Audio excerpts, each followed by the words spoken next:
By the time this video ends, thousands of children around the world will have spent another 10 minutes working instead of learning. 10 minutes. For you, it's just a video. For them, it's another 10 minutes of childhood they'll never get back. Now here's the shocking part. Nearly 138 million children are trapped in child labor right now. Almost 54 million of them are doing work so dangerous that it threatens their health, safety, and future. And if that number sounds impossible to imagine, think about this. If all 138 million children trapped in child labor lived in one country, it would be among the 10 most populous countries in the world. A country made entirely of children who should be sitting in classrooms. Instead, millions are in fields, factories, mines, construction sites, fishing boats, and hidden workplaces most of us will never see.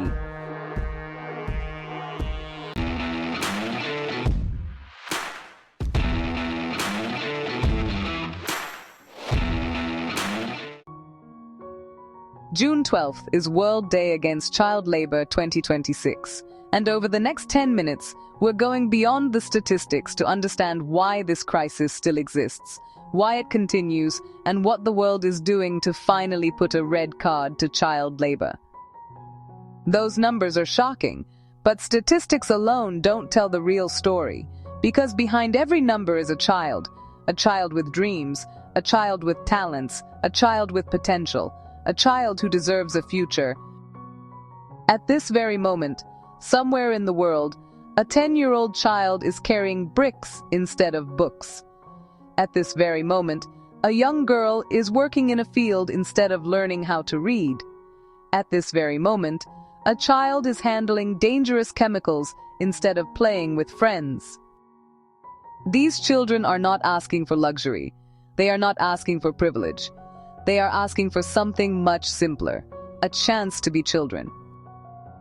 And that is why the theme for World Day Against Child Labor 2026 is so powerful.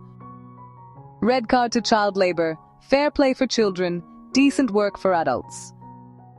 Anyone who has ever watched football understands the meaning of a red card. A red card is not a warning. It is not a suggestion. A red card means the violation is so serious that it must stop immediately. Today, the world is showing a red card to child labor, and frankly, it is long overdue.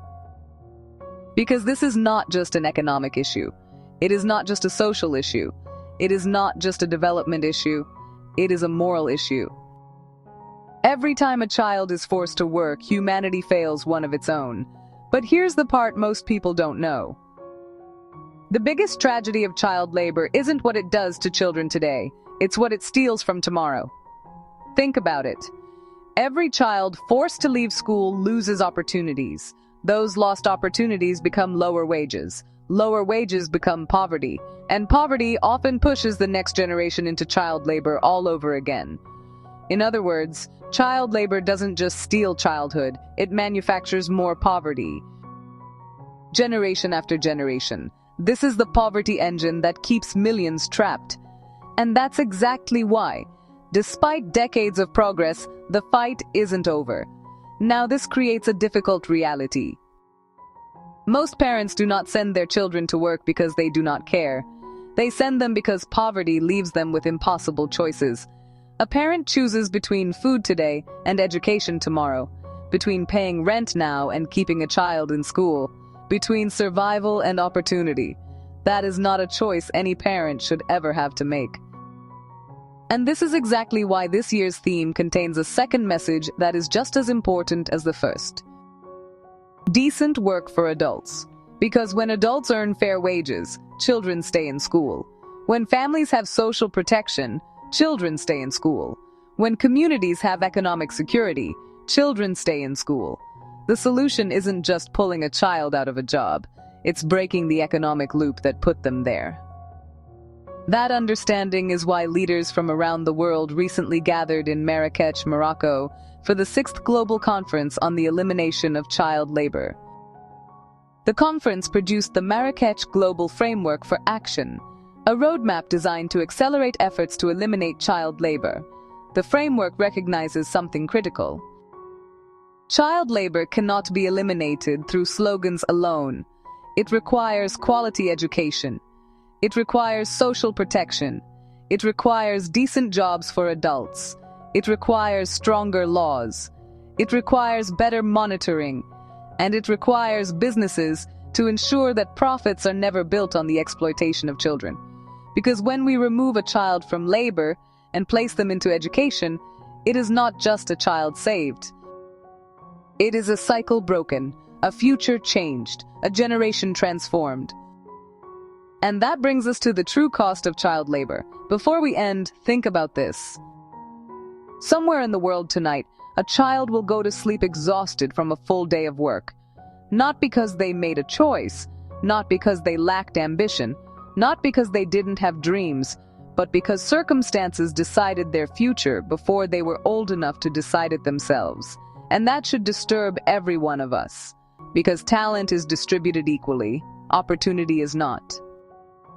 Among the 138 million children trapped in child labor today could be the scientist who discovers a cure for a disease, the engineer who creates a breakthrough technology, the teacher who inspires thousands of students, the entrepreneur who creates jobs for millions, the leader who changes a nation, the artist whose work moves the world.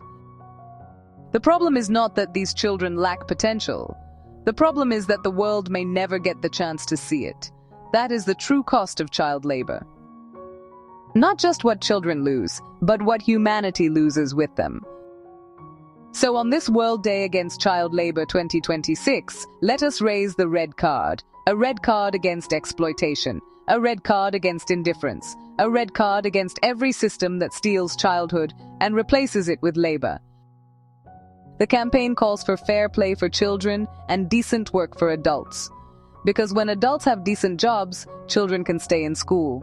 When families have protection, children can stay in school. When communities have opportunities, children can stay in school. And when children stay in school, they gain something no workplace can ever give them: a future. The challenge before us is enormous. 138 million children are still waiting. But history has already shown us that progress is possible. Millions have been freed from child labor. Millions have entered classrooms. Millions have been given a second chance.